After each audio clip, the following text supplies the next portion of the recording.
लोकसभा चुनाव का आगाज हो चुका है और ऐसे में हम आपको चुनाव से जुड़ी कुछ बेहद रोचक और दिलचस्प तथ्य बताने जा रहे हैं। क्या आप जानते हैं कि कितने उम्मीदवार बिहार के सियासी मैदान में साल 2014 में उतरे थे? अगर नहीं तो कोई बात नहीं, हम आपको बताने जा रहे हैं। लोकसभा चुनाव की ऐसी ही दिलचस्प जानकारी। बिहार की 40 लोकसभा सीटों के लिए 2014 में हुए आम चुनाव में 512 उम्मीदवारों की जमानत जब्त हुई थी। जी सही सुना आपने, 512 उम्मीदवार बीते लोकसभा चुनाव में अपनी जमानत तक नहीं बचा पाए थे। अब अगला सवाल ये होगा कि कुल कितने उम्मीदवार लोकसभा चुनाव 2014 में मैदान में उतरे थे। चलिए अब आप वो भी जान लीजिए। बिहार के 40 लोकसभा की सीटों पर कुल 607 उम्मीदवार चुनावी मैदान में उतरे थे।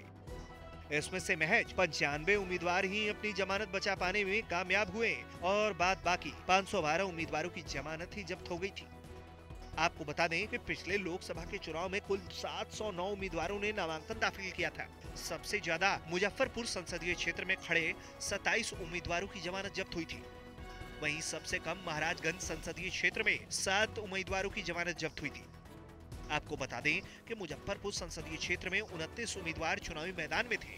इनमें से 27 उम्मीदवारों की जमानत जब्त हो गई थी। मात्र 2 उम्मीदवारोर के बीच मुकाबला रहा। मुजफ्फरपुर लोकसभा सीट पर 2014 में हुए चुनाव में बीजेपी के अजय निषाद जीते। अजय निषाद को 4,69,295 वोट मिले थे। दूसरे नंबर पर रहे कांग्रेस के अखिलेश प्रसाद सिंह, जिन्हें 2,46,873 वोट मिले थे। वहीं महाराजगंज संसदीय क्षेत्र की बात करें तो इस सीट पर 10 उम्मीदवार चुनावी मैदान में उतरे थे।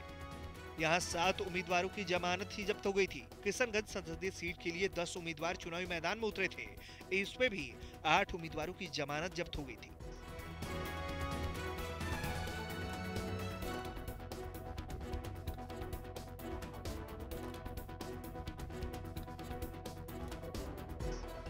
महज 2 उम्मीदवारों के बीच मुकाबला रहा था। साल 2014 में हुए चुनाव में महाराजगंज सीट से बीजेपी के जनार्दन सिंह सिग्रीवाल जीते थे।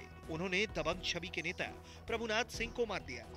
सिग्रीवाल को 3,20,753 वोट मिले थे, जबकि प्रभुनाथ सिंह को 2,82,338 वोट मिले थे। देखना होगा कि इस बार के चुनाव में कौन कैसे किसे मात देता है। हम उम्मीद करते हैं आपको हमारी ये जानकारी पसंद आई होगी। ऐसे में बिहार तक को सब्सक्राइब करना ना भूलें।